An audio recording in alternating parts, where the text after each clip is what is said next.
Donc en effet, dans cet extrait où on nous décrit la chambre des prolétaires, des ouvriers comme une seule pièce avec presque rien, eh bien on peut la comparer, ce texte, à cette image, cette peinture qui nous représente l'intérieur d'une classe bourgeoise au 19e siècle. Et là on voit au contraire le luxe, les beaux habits, les beaux meubles, la belle vaisselle. Et donc ces deux extraits et ces deux images nous permettent bien de voir qu'il y a véritablement une différence énorme entre le prolétariat, les ouvriers, et de l'autre côté, les bourgeois, notamment les patrons.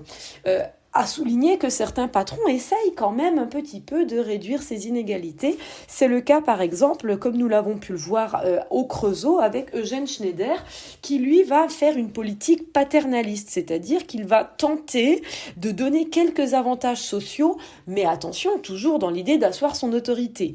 Quels sont les avantages qu'on avait pu relever? Souvenez-vous, on avait vu que, par exemple, il avait fait construire une maison de retraite, qu'il y avait un hôpital pour les malades, qu'il y avait une retraite pour les ouvriers, mais souvenez-vous ce que les ouvriers disaient, la retraite c'est bien beau, mais on travaille tellement qu'on meurt avant de pouvoir y arriver.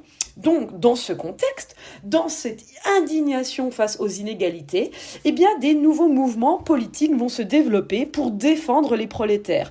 C'est le cas notamment de Karl Marx, qui, dans son célèbre livre Le Capital, publié en 1867, va développer les thèses socialistes. Alors, qu'est-ce que c'était que les thèses socialistes à ce moment-là?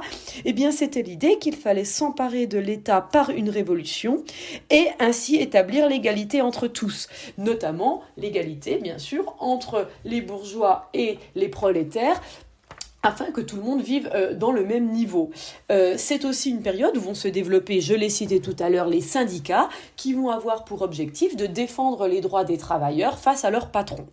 Bref, vous le voyez, entre l'idée de l'apparition des nouvelles nations, l'idée d'effacer le libéralisme pour le remplacer par du socialisme, de lutter contre l'opposition bourgeoisie-prolétariat, nous sommes bien au 19e siècle dans une grande période de renouvellement.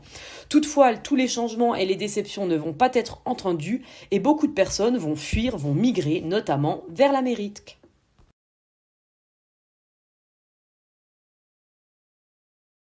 Created using Powtoon.